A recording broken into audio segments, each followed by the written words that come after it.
Welcome to the Slop Temple. We pray this video helps. You begin by opening Control Panel. This places all settings in one view. Once there, change View By to small icons so you see Windows Firewall immediately.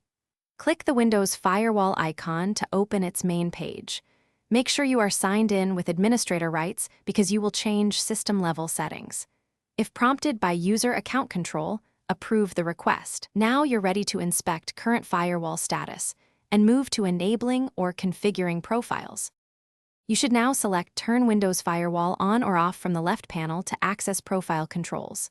For each network profile, domain, private, public, choose Turn on Windows Firewall to protect those network types.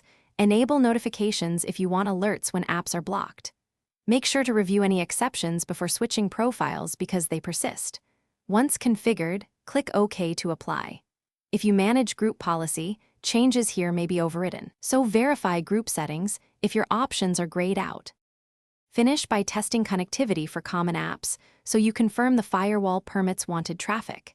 If an app fails, return to allow a program or feature through Windows Firewall and add or adjust its permissions. Once done, use the Windows Security Center or status area to verify the firewall shows as on for the active profile.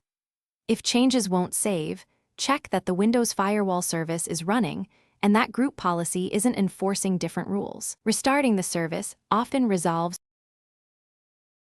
Thanks for watching. Consider subscribing if we helped you.